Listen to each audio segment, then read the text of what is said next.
The Ghana Journalists Association, GJA, has expressed deep frustration over the failure of authorities to bring closure to the murder case of investigative journalist Ahmed Suale 7 years after his assassination. The GJA described the discontinuation of the case as unacceptable and a dangerous precedent that fuels impunity against journalists in the country. There is more in the following report by ChannelOne News' Christopher Kevin Asima. Addressing the media to mark the International Day to End Impunity for Crimes Against Journalists, GJA President Albert Kwabena expressed concern over the growing number of attacks on journalists, revealing that at least 13 cases of assault have been recorded between January and October this year alone. The association is therefore demanding a clear and transparent update from both the Attorney General's office and the Ghana Police Service on the current status of the case. Now we are having contrary briefing or report, yes, information.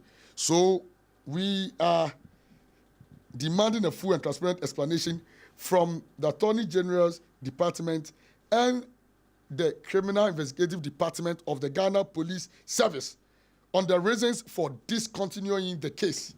Urges the President of the Republic, as the Commander-in-Chief of the Ghana Armed Forces and a member of this noble association, to personally intervene to ensure justice is not buried with Ahmed Suale. The GJA is also calling for an extension of the deadline for public submissions on the proposed misinformation, disinformation, hate speech, and other information bill. The association insists that the bill must undergo broader national consultation to avoid creating laws that may suppress free speech and weaken media freedom. We are all witnesses to happenings online and offline, good and bad. We cannot deny that there are unacceptable materials in the traditional and new media platforms.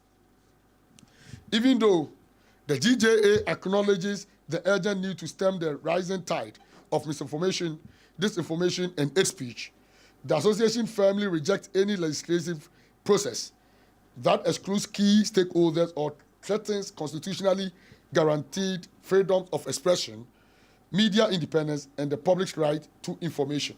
On the proposed Cybersecurity Amendments Bill, the association warned that some provisions in the draft legislation could pose a threat to press freedom. If what the amendment seeks to cure will instead worsen or stifle the cyber ecosystem, then we would better tread cautiously. The GJA, and for that matter the media, will always seek to protect the constitutionally guaranteed rights that are not taken away from us. We look forward to critical engagement on this bill. We call on the Cybersecurity Authority and the Ministry of Communications not to rush the amendment of these provisions.